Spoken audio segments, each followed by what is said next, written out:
जय गुरु जी, शुक्राना गुरु जी। हर पल हर सांस का शुक्राना गुरु जी। जय श्री कृष्णा। ओम नमो भगवते वासुदेवाय नमः।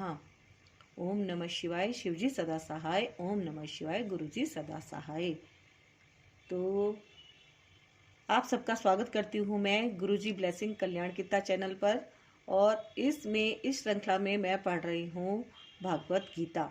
और ये गीता हम आज यहाँ से स्टार्ट करेंगे। ये रही हमारी गीता, भागवत गीता, श्रीमद् भागवत गीता। और ये हमारा कल यहाँ पर हुआ था, यहाँ से हम इसको फिर से कंटिन्यू कर रहे हैं। आप सब लोग ध्यान पूर्वक सुनिए, है ना। नमस्कार, पूरी YouTube फैमिली का बहुत बहुत स्वागत है गुरुजी ब्लेसिंग कल्याण कित्ता चैनल पर। और गुरुजी की ब्लेसिंग से ही ये पाठ किया जा रहा है। आप सब लोग मन लगाकर ध्यान पूर्वक सुनिए, है ना, क्योंकि सुनना बहुत जरूरी है। जब हम किसी चीज को ध्यान से सुनेंगे तभी वो हमें स्पष्ट होगी, है ना। तो स्टार्ट कर लेते हैं हम। आज्ञा दीजिए गुरुजी। जय श्री कृष्णा। ये हमारा कल हो चुका है थोड़ा, और आज हम 8.6 को स्टार्ट कर रहे हैं। भगवत गीता में कहा गया है, अपने इस शरीर को त्यागते समय मनुष्य जिस जिस भाव का स्मरण करता है वे अगले जन्म में उस भाव को निश्चित रूप से प्राप्त होता है ना। तभी कहते हैं मरते हुए किसी से कुछ भी बैर नहीं रखना चाहिए, ताकि हमारे जो जितने कर्म हैं वो यहीं के यहीं समाप्त हो जाए। सबको माफ़ी दे देनी चाहिए। किसी से माफ़ी मांगनी है तो माफ़ी मांग लेनी चाहिए, है ना, गीता के अकॉर्डिंग, है ना। तो जीवन में हम या तो भौतिक या आध्यात्मिक शक्ति के विषय में सोचने के आदी हैं, है ना, सही बात है। हम अपने विचारों को भौतिक शक्ति से आध्यात्मिक शक्ति में किस प्रकार ले जा सकते हैं, ऐसे बहुत से साहित्य हैं, यथा समाचार पत्र, पत्रिकाएं, उपन्यास आदि, जो हमारे विचारों को भौतिक शक्ति से भर देते हैं, है ना। हम कितना न्यूज़ देखते हैं, ये सारी बातें क्या है, भौतिक है। हमारे दिमाग में वही हीरो हीरोइन वगैरह घुसे ही रहते हैं, है ना। तो हम कैसे बाहर निकलें भौतिक चीज़ों से। लग्जरीज में ही जीता है इंसान, जितनी ज़्यादा हो सके वो कोशिश करता है ज़्यादा से ज़्यादा भौतिक चीज़ों का उपयोग करे, है ना। तो इन्होंने कहा है भौतिक से आध्यात्म में हम अपने आप को कैसे ट्रांसफर करें, उसके बारे में बताया गया है। इस समय हमें ऐसे साहित्य में लगे अपने चिंतन को वैदिक साहित्य की ओर मोड़ना है। अतएव महर्षियों ने अनेक वैदिक ग्रंथ लिखे हैं, यथा पुराण। ये पुराण काल्पनिक नहीं है, अपितु ऐतिहासिक लेख हैं। चैतन्य चरितामृत में निम्नलिखित कथन है, भुलक्कड़ जीवों या बुद्धि जीवों ने परमेश्वर के साथ अपने संबंध को भुला दिया है और वे सब भौतिक कार्यों के विषय में सोचने में मग्न रहते हैं। इनकी चिंतन शक्ति को आध्यात्मिक आकाश की ओर मोड़ने के लिए ही कृष्ण द्वैपायन व्यास ने प्रचुर वैदिक साहित्य प्रदान किया है। सर्वप्रथम उन्होंने वेद के 4 विभाग किए, फिर उन्होंने उनकी व्याख्या पुराणों में की और अल्पज्ञों के लिए उन्होंने महाभारत की रचना की। महाभारत में ही भगवत गीता दी हुई है। तत्पश्चात वैदिक साहित्य का सार वेदांत सूत्र में दिया गया है और भावी पथ प्रदर्शन के लिए उन्होंने वेदांत सूत्र या सहज भाष्य भी दिया, जो श्रीमद् भागवत कहलाता है। हमें इन वैदिक ग्रंथों के अध्ययन में अपना चित्त लगाना चाहिए। जिस प्रकार भौतिकवादी लोग नाना प्रकार के समाचार पत्र, पत्रिकाएं तथा अन्य संसारी साहित्य को पढ़ने में ध्यान लगाते हैं, उसी तरह हमें भी व्यासदेव द्वारा प्रदत्त साहित्य के अध्ययन में ध्यान लगाना चाहिए। इस प्रकार हम मृत्यु के समय परमेश्वर का स्मरण कर सकेंगे। भगवान द्वारा सुझाया गया यही एकमात्र उपाय है और वे इसके फल का विश्वास दिलाते हैं, इसमें कोई संदेह नहीं है, मतलब कोई डाउट नहीं है। अगर हम आध्यात्म से जुड़ते हैं तो हमें मोक्ष की प्राप्ति किस प्रकार होगी ऐसा इन ग्रंथों में बताया गया है, और हमें किसी बात पे डाउट नहीं करना चाहिए, है ना, कि इसमें जो कुछ लिखा है वो सत्य है। हमें ऐसा विश्वास अपने मन में धारण करना चाहिए। इसलिए हे अर्जुन, तुम कृष्ण के रूप में मेरा सदैव चिंतन करो और साथ ही अपने युद्ध कर्म करते रहो। अपने कर्मों को मुझे अर्पित करके तथा अपने मन एवं बुद्धि को मुझ पर स्थिर करके तुम मुझे निश्चित रूप से प्राप्त करोगे। ऐसा कौन बोल रहे हैं? कृष्ण भगवान बोल रहे हैं अर्जुन से। वे अर्जुन से उसके कर्म, वृत्ति, पेशा को त्याग कर केवल अपना स्मरण करने के लिए नहीं कहते। भगवान कभी भी कोई अव्यवहारिक बात का परामर्श नहीं देते। इस जगत में शरीर के पालन हेतु मनुष्य को कर्म करना होता है। कर्म के अनुसार मानव समाज 4 वर्णों में विभाजित है: ब्राह्मण, क्षत्रिय, वैश्य और शूद्र। ब्राह्मण अथवा बुद्धिमान वर्ग एक प्रकार से कार्य करता है, क्षत्रिय या प्रशासक वर्ग दूसरी तरह से कार्य करता है। इसी प्रकार वणिक वर्ग तथा श्रमिक वर्ग भी अपने अपने कर्तव्यों का पालन करते हैं। मानव समाज में चाहे कोई श्रमिक हो, वाणिक हो, प्रशासक हो या कि किसान हो, या फिर चाहे वे सर्वोच्च वर्ग का तथा साहित्यिक हो, वैज्ञानिक हो या धर्मशास्त्रज्ञ हो, उसे अपने जीवन यापन के लिए कार्य करना होता है। अतः भगवान अर्जुन से कहते हैं कि उसे अपनी वृत्ति का त्याग नहीं करना चाहिए, अपितु वृत्ति में लगे रहकर कृष्ण का स्मरण करना चाहिए।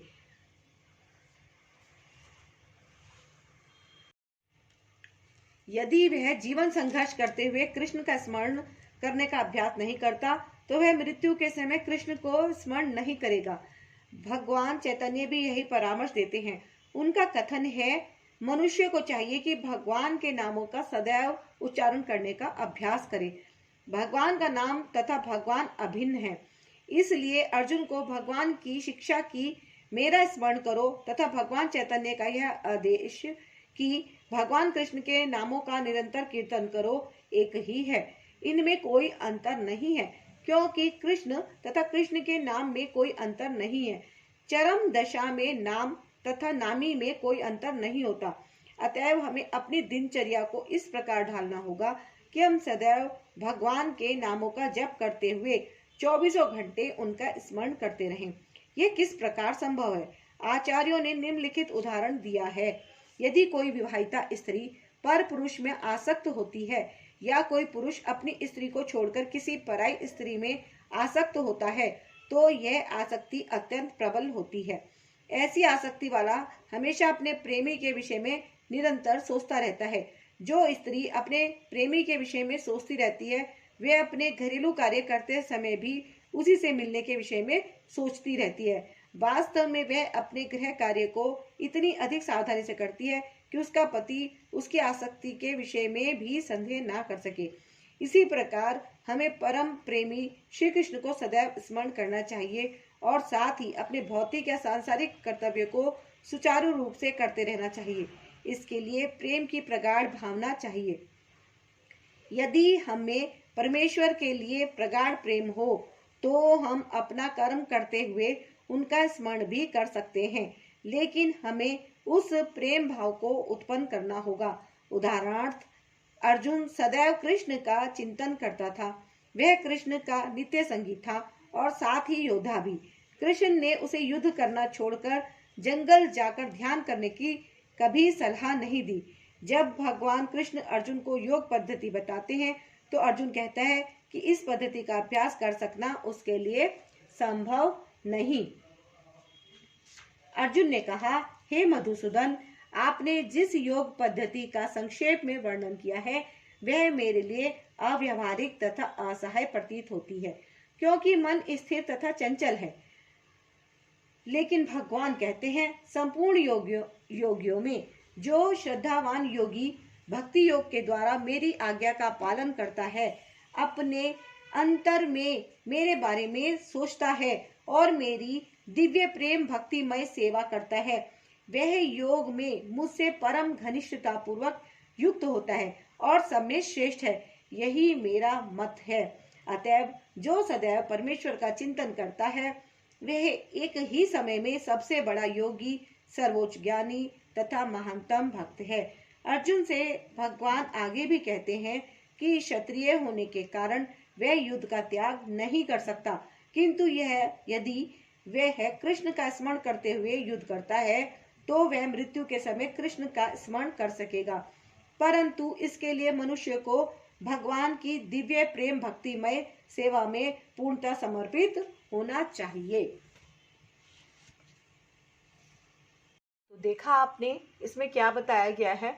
इसमें बताया गया है कि हम जो काम भी घर में कर रहे हैं वो काम करते करते भी हमें निरंतर भगवान का ध्यान करना चाहिए, है ना। कंटिन्यू हमें 24 घंटे, है ना, हम सोते हैं तो हमें सोते सोते बेड पे जब हम लेटते हैं तो तब भी हमें भगवान का सिमरन करके ही सोना चाहिए। सुबह उठते ही हमें भगवान का सिमरन करते हुए ही जागना चाहिए, है ना। सबसे पहला जो वर्ड हमारे मुंह में आए वो ईश्वर का ही हो और अंतिम भी ईश्वर का ही हो।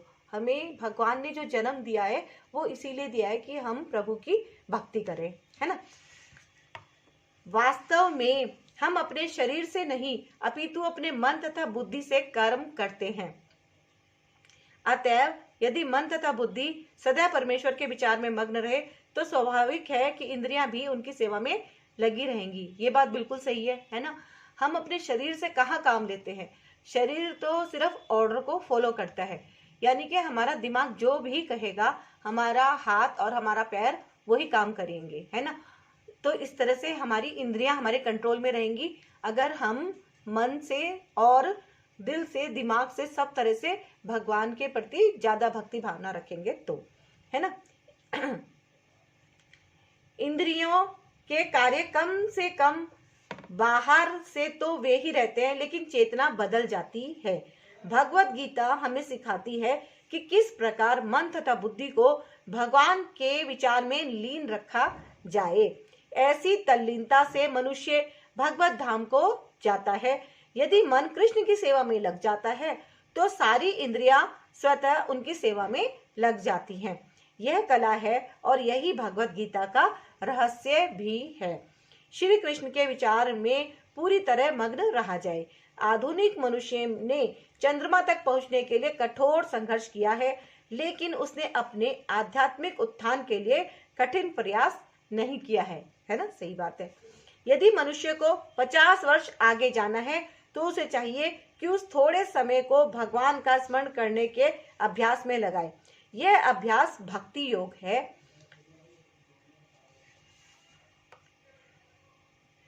ये 9 विधियां हैं जिनमें से श्रवण सबसे सुगम है। 9 विधि बताई हैं और इसमें सबसे ज्यादा जो आसान विधि बताई है वो श्रवण, सुनने का काम बताया है ना, कि जैसे कोई बोल रहा है तो आप उसको सुने। 9 विधियां हैं जिनमें से श्रवण सबसे सुगम मतलब आसान है, इजी है। भगवत गीता का किसी स्वरूप सिद्ध व्यक्ति से श्रवण उस व्यक्ति को भगवान के चिंतन की ओर मोड़ देगा। इससे परमेश्वर का स्मरण होगा और शरीर छोड़ने पर आध्यात्मिक शरीर प्राप्त होगा जो परमेश्वर की संगति के लिए उपयुक्त है। यानी कि जब अगर दोबारा जन्म लेना पड़ा तो वो इतना अच्छा होगा कि वो इंसान दोबारा जन्म लेने के बाद भक्ति वाला होगा। अगर हम पहले से भक्ति कर रहे हैं तो हमारा जब अगर बर्थ दोबारा हो भी रहा है तो वो भक्तिमय ही होगा। भगवान आगे भी कहते हैं, हे अर्जुन, जो व्यक्ति पथ पर विचलित हुए बिना अपने मन को निरंतर मेरा स्मरण करने में व्यस्त रखता है और भगवान के रूप में मेरा ध्यान करता है वह मुझको अवश्य प्राप्त होगा। यह कोई कठिन पद्धति नहीं है, लेकिन इसे किसी अनुभवी व्यक्ति से सीखना चाहिए। मनुष्य को चाहिए कि जो पहले से अभ्यास कर रहा हो उसके पास जाए।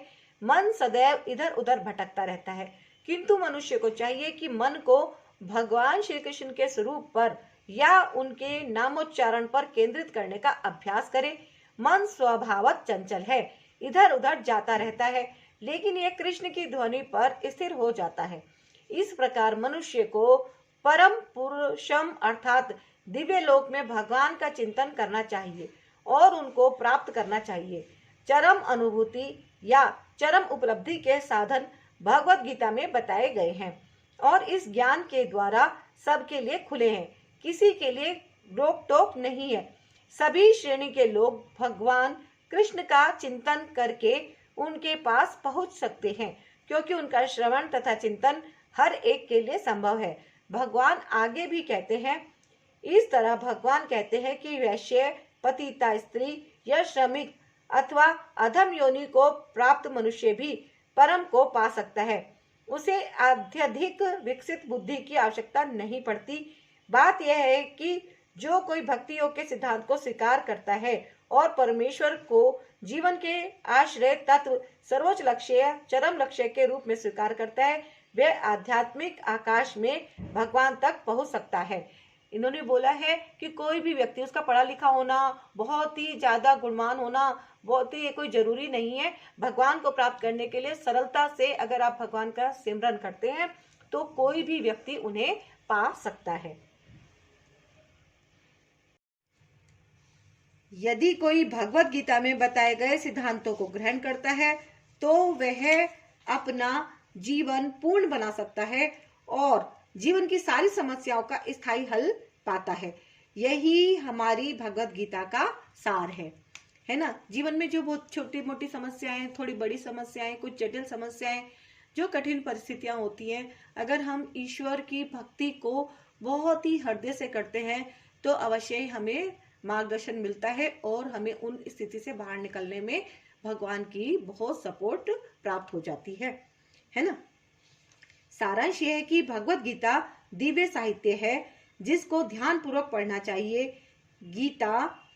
यदि कोई भगवत गीता के उपदेशों का पालन करे तो वह जीवन के दुखों तथा चिंताओं से मुक्त हो सकता है। वह इस जीवन में सारे भय से मुक्त हो जाएगा और उसका अगला जीवन आध्यात्मिक होगा। एक अन्य लाभ भी होता है, यदि कोई भगवत गीता को निष्ठा तथा गंभीरता के साथ पढ़ता है तो भगवान की कृपा से उसके सारे पूर्व दुष्कर्मों के फलों का उस पर कोई प्रभाव नहीं पड़ता। भगवान भगवत गीता के अंतिम अंश में जोर देकर कहते हैं, सब धर्मों को त्याग कर एकमात्र मेरी ही शरण में आओ, मैं तुम्हें समस्त पापों से मुक्त कर दूंगा, तुम डरो मत। इस प्रकार अपनी शरण में आए हुए भक्त का पूरा उत्तरदायित्व भगवान अपने ऊपर ले लेते हैं और उसके समस्त पापों को क्षमा कर देते हैं। मनुष्य जल में स्नान करके नित्य अपने को स्वच्छ कर सकता है, लेकिन यदि कोई भगवत गीता रूपी पवित्र गंगा जल में एक बार भी स्नान कर ले तो वह भौतिक जीवन भव सागर की मलिनता से सदा सदा के लिए मुक्त हो जाता है ना। जय गुरु जी, शुक्राना गुरु जी, जय श्री कृष्ण, अनंतम शुक्राना गुरु जी। ओम नमो भगवते वासुदेवाय, है ना। जरूरी है सबके लिए संगत जी या जितने भी और YouTube की फैमिली इस वीडियो को देख रही है, मैं सबसे ये कहती हूँ कि एक बार जीवन में गीता का पाठ सुनना बहुत ही अति आवश्यक है। इसलिए अगर आपके शुरू से देखिए, अगर आप इस वीडियो पर पहली बार आए हैं तो पिछली जितनी भी वीडियो है, ये आज 4th पार्ट है, 4th एपिसोड इसका है, तो आप उनको भी अवश्य सुनिएगा, है ना। एक बार पूरा ग्रंथ को श्रवण करना जरूरी है। इससे हमारे जितने भी पाप है, कष्ट, हम दुख भोग रहे हैं, तरह तरह की पीड़ा शरीर में आती है, कोई रोग है, आर्थिक समस्या है, बच्चों की समस्या है, तो जीवन में समस्याएं लगी रहती हैं। सभी समस्याओं का जो एकमात्र समाधान है वो है भक्ति, है ना। और भक्ति हम जितनी कर लें उतनी कम होती है ना। तो भक्ति को हमें ज्यादा से ज्यादा बढ़ाना चाहिए। और ये तो सिर्फ गीता का एक ऐसा पाठ है जिसको हर किसी को, कोई भी धर्म का हो, कोई भी धर्म का, उसे जरूर ही सुनना चाहिए, है ना। ये तो इतनी बढ़िया चीज है। कितना अच्छा बोला इन्होंने। मनुष्य जल में स्नान करके नित्य अपने को स्वच्छ कर सकता है, लेकिन यदि कोई भगवत गीता रूपी पवित्र गंगा जल में एक बार भी स्नान कर ले तो वह भौतिक जीवन अर्थात भव सागर की मलिनता से सदा सदा के लिए मुक्त हो जाता है ना। चूंकि भगवत गीता भगवान के मुख से निकली है, अतएव किसी अन्य वैदिक साहित्य को पढ़ने की आवश्यकता नहीं है। उसे केवल भगवत गीता का ही अध्ययन ध्यानपूर्वक तथा मनोयोग से श्रवण तथा पठन करना चाहिए। वर्तमान युग में लोग सांसारिक कार्यों में इतने व्यस्त हैं कि उनके लिए समस्त वैदिक साहित्य या अध्ययन कर पाना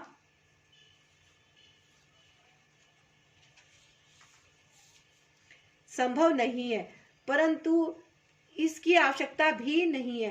केवल एक पुस्तक भगवत गीता ही पर्याप्त है, क्योंकि यह समस्त वैदिक ग्रंथों का सार है और इसका प्रवचन भगवान ने किया है। जैसा कि कहा गया है, जो गंगा जल पीता है वह मुक्ति प्राप्त करता है, अतः उसके लिए क्या कहा जाए जो भगवत गीता का अमृत पान करता हो। भगवत गीता महाभारत का अमृत है और इसे भगवान कृष्ण मूल विष्णु ने स्वयं सुनाया है।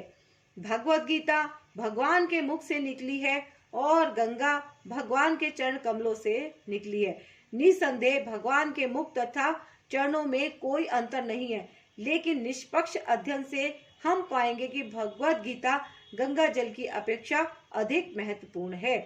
यह गीतोपनिषद भगवत गीता जो समस्त उपनिषदों का सार है, गाय के तुल्य है और ग्वाल बाल के रूप में विख्यात भगवान कृष्ण इस गाय को दूह रहे हैं। अर्जुन बछड़े के समान है और सारे विद्वान तथा शुद्ध भक्त भगवत गीता के अमृतमय दूध का पान करने वाले हैं। ये देखिए, ये प्रभुपाद जी हैं और ये भी इनमें गुरु गोस्वामी महाराज जी हैं। और ये इस कलयुग में जो लोग पर्याप्त बुद्धिमान में भगवान की उनके पार्षदों सहित सकीर्तन यज्ञ द्वारा पूजा करेंगे, कीर्तन करेंगे, लिखा हुआ है। और ये यहाँ पे धृतराष्ट्र है और ये संजय है। और धृतराष्ट्र जी संजय से पूछ रहे हैं। धृतराष्ट्र ने कहा, हे संजय, धर्म भूमि कुरुक्षेत्र में युद्ध की इच्छा से एकत्र हुए मेरे तथा पांडु के पुत्रों ने क्या कहा, ये इसमें लिखा हुआ है। और अब ये बर्थ के बारे में बताया है। आप जरा ध्यान से देखिए कि कैसे एक छोटा बच्चा होता है पहले, फिर वो धीरे धीरे धीरे बड़ा हो रहा है और बड़े होके फिर वो युवा हो गया है, फिर वो धीरे धीरे धीरे धीरे वृद्ध हो रहा है ना। और इसमें इन्होंने लिखा है, जिस प्रकार मनुष्य पुराने वस्त्रों को त्याग कर नए वस्त्र धारण करता है, उसी प्रकार आत्मा अपने पुराने तथा व्यर्थ के शरीर को त्याग कर नवीन भौतिक शरीर धारण करता है। आत्मा भी जो है इस तरह से चेंज करती है, जैसे कपड़े, है ना। और अब ये जो इन्होंने पिक्चर देखी है, बहुत ध्यान से देखिए, और ये बहुत समझने वाली पिक्चर है। और इसमें जो ये लिखा हुआ है ये भी बहुत ही ज्यादा समझने की बात है। प्रत्येक व्यक्ति इस भौतिक शरीर रूपी रथ पर आरूढ़ है और बुद्धि इसका सारथी है, मन लगाम है तथा इंद्रियां घोड़े है। इस प्रकार मन तथा इंद्रियों की संगति से यह आत्मा सुख या दुख का भोगता है। बिल्कुल सही बात है। ये जो हमारा मन है ये लगाम है और इंद्रियां हमारी घोड़े हैं। हमें उसको कंट्रोल खुद से कैसे करना है।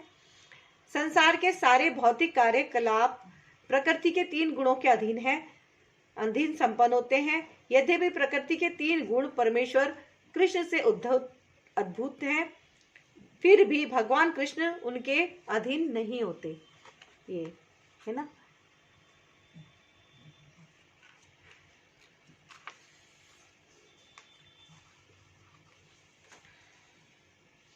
पिक्चर्स देख लीजिए आप।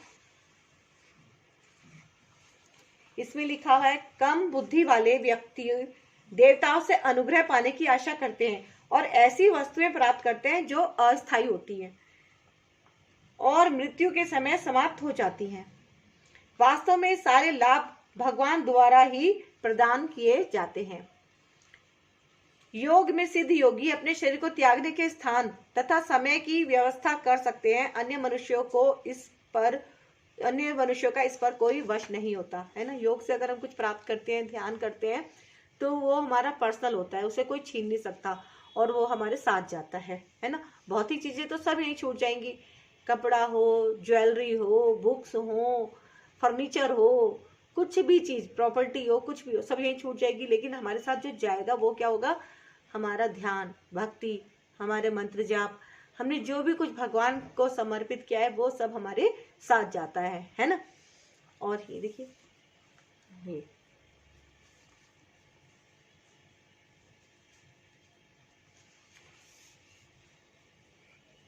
मैं समस्त आध्यात्मिक तथा भौतिक जगतों का कारण हूँ। प्रत्येक वस्तु मुझसे ही अद्भुत है।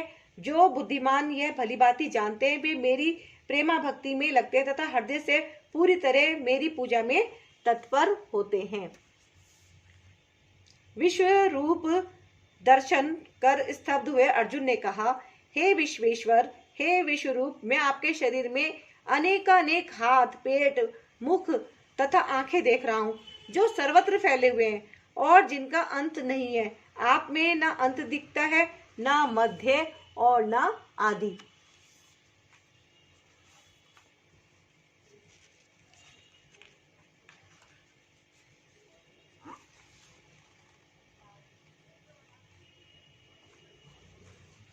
भौतिक जगत रूपी वृक्ष आध्यात्मिक जगत रूपी वास्तविक वृक्ष का प्रतिबिंब मात्र है। इस भौतिक जगत रूपी वृक्ष में आसक्त रहने वाले मनुष्य की मुक्ति की कोई संभावना नहीं होती, लेकिन जो मनुष्य आध्यात्मिक जगत रूपी वृक्ष को समझ लेता है वह आत्मोन्नति कर सकता है ना। और ये देखिए, ये क्या है? ये जानवरों की फोटो बनाई गई है, बना के दिखा रखी है कि अगर मृत्यु के समय कोई जरा सा भी इन चीजों के बारे में सोचता है तो उनको जो है निश्चय ही मनुष्य योनि नहीं और पशु योनि प्राप्त होती है, मनुष्य योनि नहीं प्राप्त होती है ना। तो इसीलिए कहते हैं कि जब मृत्यु निकट हो तो इंसान को भगवान का ध्यान विशेष तौर पर करना चाहिए, है ना। मृत्यु के समय जीव द्वारा विकसित की गई चेतना उसे दूसरे शरीर में ले जाती है। मतलब चेतना, जो हमारा मन सोच रहा होगा, दूसरे शरीर अगर मिल रहा है, दोबारा रिबर्थ हो रहा है, तो वो फिर उसी चीज में, कोई कुत्ते के बारे में सोच रहा है, बिल्ली के बारे में सोच रहा है, तो उसका वैसे ही होगा। देखिए, दोबारा भी यही बताया है इन्होंने यहाँ पे। यदि जीव ने अपनी चेतना पशु जैसी बना रखी है तो उसे पशु का शरीर प्राप्त होना निश्चित है। विचार भी शुद्ध होने चाहिए, है ना। विचारों से भी घृणात्मक विचार नहीं होने चाहिए, सात्विक विचार होने चाहिए इंसान के ना। मृत्यु के समय इन्होंने ऐसा बताया है यहाँ पे, ठीक है। और अब ये बताया है भगवान, ये भगवान है यहाँ पे, मैं प्रत्येक जीव के हृदय में आसीन हूँ। भगवान कहते हैं मैं प्रत्येक जीव के हृदय में आसीन हूँ और मुझसे ही स्मृति, ज्ञान तथा विस्मृति होती है। मैं ही वेदों के द्वारा जानने योग्य हूँ। निसंदेह मैं वेदांत का संकलन करता तथा समस्त वेदों को जानने वाला हूँ। अब ये नेक्स्ट है, सदैव मेरा चिंतन करो। भगवान कहते हैं सदैव मेरा चिंतन करो, है ना, क्योंकि मैं तो तुम्हारे हृदय में ही हूँ, है ना। भगवान जी कहते हैं सदैव मेरा चिंतन करो, सदैव मेरा चिंतन करो, मेरे भक्त बनो, मेरी पूजा करो और मुझे नमस्कार करो, है ना। इस प्रकार तुम निश्चित रूप से मेरे पास आओगे। मैं तुम्हें वचन देता हूँ क्योंकि तुम मेरे परम प्रिय मित्र हो, है ना। तो हमें भगवान से प्रीत करनी है। और एक बात जो इन्होंने बोली है ये बहुत अच्छी है। ये देखिए यहाँ पे ये लिखा हुआ है कि, मैं पढ़ देती हूँ, थोड़ा बारीक है ये। जो गंगा जल पीता है वह मुक्ति प्राप्त करता है ना। अतः उसके लिए क्या कहा जाए जो भगवत गीता का अमृत पान करता है। भगवत गीता महाभारत का अमृत है और इसे भगवान कृष्ण मूल विष्णु ने स्वयं सुनाया है। भगवत गीता भगवान के मुख से निकलती है और गंगा भगवान के चरण कमलों से निकली है। निसंदेह भगवान के मुख तथा चरणों में कोई अंतर नहीं है, लेकिन निष्पक्ष अध्ययन से हम पाएंगे कि भगवत गीता गंगा जल की अपेक्षा अधिक महत्वपूर्ण है। यह गीतोपनिषद भगवत गीता जो समस्त उपनिषदों का सार है, गाय के तुल्य है और ग्वाल बाल के रूप में विख्यात भगवान कृष्ण इस गाय को दूह रहे हैं। अर्जुन बछड़े के समान है और सारे विद्वान तथा शुद्ध भक्त भगवत गीता के अमृतमय दूध का पान करने वाले हैं।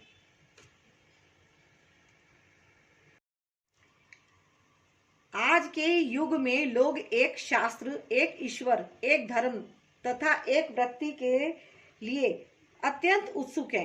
अतएव एकम शास्त्रम देवकी पुत्र गीतम, केवल एक शास्त्र भगवत गीता हो जो सारे विश्व के लिए हो। एको देवो देवकी पुत्र एवं, सारे विश्व के लिए एक ईश्वर हो श्री कृष्ण। एको मंत्रस्तस्य नामानि यानी, और एक मंत्र एक प्रार्थना हो। उनके नाम का कीर्तन हरे कृष्णा कृष्ण कृष्ण हरे हरे, हरे राम राम राम हरे हरे।